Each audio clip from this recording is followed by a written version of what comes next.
अभी माँ का अंतिम संस्कार करके आया हूँ। माँ के बिस्तर को हटाकर वहाँ दिया जला दिया गया है। 13 दिन तक यहाँ दिया जलता रहेगा। माँ की आत्मा यही रहेगी मेरे साथ, इसी कमरे में, ऐसा मेरा विश्वास था। इतने में काकी खाने के लिए पूछने आई। पड़ोसी रामू चाचा के यहाँ से खाना आया था। कुछ भी खाने को मन न था, इसलिए मना कर दिया और वही आराम कुर्सी पर अधलेटा सा बैठ गया। माँ की बहुत याद आ रही थी। 13 साल की उम्र से उनके बिना ही रहा था और आज 40 वर्ष की उम्र में वे मुझे सदा के लिए अकेला छोड़कर चली गई थी। पिता द्वारा दी गई मानसिक और शारीरिक यातनाओं से दुखी होकर वे मुझे लेकर नानी के यहाँ आ गई थी। मामा जी डॉक्टर थे। उन्होंने माँ को सहारा दिया, उन्हें नर्सिंग का कोर्स करवाया। पर मेरे पिता उन्हें डरा धमका कर मुझे नानी के घर से वापस अपनी हवेली में ले आए और फिर कभी मुझे उनके पास जाने नहीं दिया। माँ के बारे में सोचते सोचते न जाने कब झपकी लग गई। एक झटके से खिड़की के पल्ले खड़खड़ाने की आवाज से मेरी नींद टूटी। घड़ी में देखा रात के 2 बजे थे।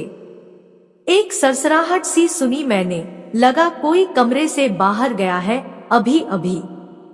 सोचा काकी आई होंगी खाना खाने के लिए पूछने। दिमाग पर जोर डाला तो कुछ याद आया। अरे हाँ, माँ आई थी मेरे सपने में। कुछ कह रही थी, बेटा वरुण बहुत सी बातें करनी थी तुझसे। तभी सामने देखा, दिए की लौ हवा के झोंके से बुझती हुई सी दिखाई दी। पास जाकर देखा तो तेल कम था दिए में। पास रखी बोतल से दिए में तेल डाला तो टिमटिमाते दिए में नई जान आ गई और रोशनी बढ़ गई। काश माँ के शरीर में भी प्राण डाल सकता कोई। नर्सिंग का कोर्स करके मामाजी ने उन्हें दूर, बहुत दूर भेज दिया था, जिसका पता मुझे तब लगा जब वहां से एक रजिस्टर्ड पत्र आया, अभी 8 महीने पहले, जिसमें माँ की बीमारी की सूचना थी और उन्हें वहां से ले जाने के लिए कहा गया था। पते पर मेरे पिता के नाम के साथ हमारी पुश्तैनी हवेली का पता लिखा हुआ था। संयोग से उन दिनों मैं वहीं पर था और मुझे फौरन माँ के पास पहुँचने की डोर का सिरा मिल गया। पिता 2 वर्ष पहले ही स्वर्ग सिधारे थे, उनका कोई खौफ न था अब मुझ पर। मैंने देर न की और अगले ही दिन वहां जा पहुंचा। पहाड़ियों से घिरे उस अस्पताल में सिर्फ टीबी के ही मरीज थे, सैनिटोरियम था। नर्सों के क्वार्टर में माँ को बड़ी ही विक्षिप्त अवस्था में पाया। पूछताछ करने पर पता चला कि उनकी ऐसी हालत कुछ वर्षों से थी। इलाज के लिए उन्हें मानसिक अस्पताल में भी भर्ती किया गया था। घर के पते पर कई पत्र भेजे गए पर कोई जवाब नहीं आया, न ही कोई उनका हालचाल पूछने आया। पर अब उनकी हालत काबू से बाहर थी, इसलिए उन्हें अब वहां नहीं रखा जा सकता, पागलखाने भेजना पड़ेगा। माँ को वहां से अपने पिता की पुश्तैनी हवेली में वापस ले आया, फिर उन्हें शहर के मानसिक रुग्णालय में भर्ती कर दिया। पर मैं जब भी उनसे मिलने जाता वे मुझे पहचानती ही नहीं थी, बस एक्टर देखती रहती थी।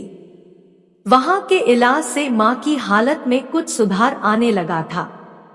अब वे स्वयं ही समय से खाना और दवा लेने लगी थी। मुझे उम्मीद थी कि कभी ना कभी वो मुझे पहचान ही लेंगी, पर ऐसा हुआ नहीं और एक दिन अचानक खबर आई कि उन्हें दिल का गहन दौरा पड़ा और उनकी मृत्यु हो गई। अब मैं हर दिन माँ के कमरे में ही सोने लगा था। उम्मीद थी कम से कम 13 दिन तक तो माँ की आत्मा मुझे वहां देखती ही रहेगी। रात को ठीक 3 बजे अचानक मेरी नींद खुल जाती और मैं किसी के जाने की आहट महसूस करता। एक रात मैं बहुत देर तक सोया नहीं, ऑफिस का कुछ काम करता रहा। कब 2 बज गए पता ही न चला।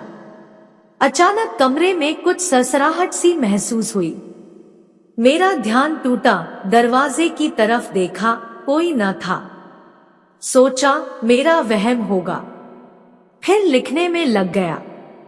लिखने के लिए एक कोरा कागज उठाया ही था, पर ये क्या? मेरी कलम वह सब नहीं लिख रही थी जो मैं लिखना चाह रहा था।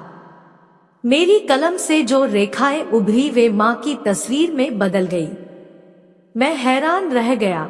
याद आया आज 12वां दिन था माँ को गुजरे हुए, और फिर कागज पर लगातार कलम चलती गई, जिसमें माँ की सारी कहानी उभरती गई।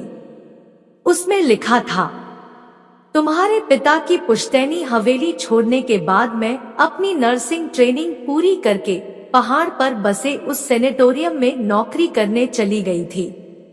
सब कुछ ठीक चल रहा था, पर मुझे तुम्हारी बहुत याद आती थी। तुम्हारे पिता के उखड़े उखड़े बर्ताव के कारण मेरा तुमसे मिलना संभव न था, पर मेरे मन में उम्मीद की एक किरण जरूर थी कि समझदार होने पर तुम जरूर मुझसे मिलने आओगे। प्रतीक्षा करती रही, बरसों बीत गए पर तुम न आए। आए भी तो तब जब मैं अपना मानसिक संतुलन खो चुकी थी। उस समय तो मैंने तुम्हें नहीं पहचाना, पर अब खूब पहचान रही हूँ। तुम शायद नहीं जानते एक माँ के लिए अपने बच्चे से बिछुड़ना कितना दुखदाई होता है। तुमसे मिलने के लिए मैंने कई पत्र तुम्हारे पिता को भेजे थे, पर एक का भी उत्तर नहीं आया। इस बात से मेरा दुहक और बढ़ता गया।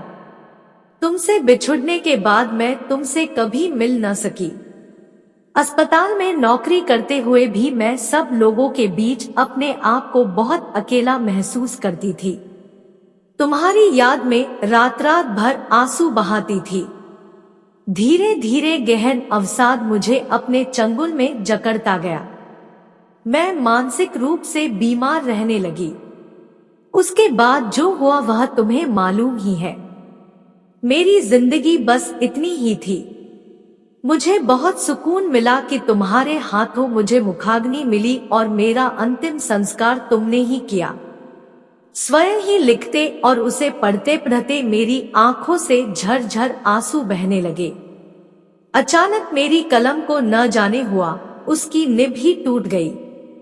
दूसरी कलम ढूंढने के लिए मैंने अपने पिता की अलमारी खोली। जैसे ही दराज खोली, खतों का एक पुलिंदा मिला। खोलकर देखा तो माँ के खतों के साथ अस्पताल के भी वो पत्र मौजूद थे जिनमें माँ की बीमारी के बारे में जानकारी दी गई थी, और मैं उन सब से अनजान था। काश मैंने पिता की अलमारी पहले खोली होती। कहानी अच्छी लगी हो तो वीडियो को लाइक और शेयर करें। साथ ही चैनल पर नए हैं तो चैनल को सब्सक्राइब जरूर कर ले, ताकि ऐसी ही कहानियां आपको मिलती रहे।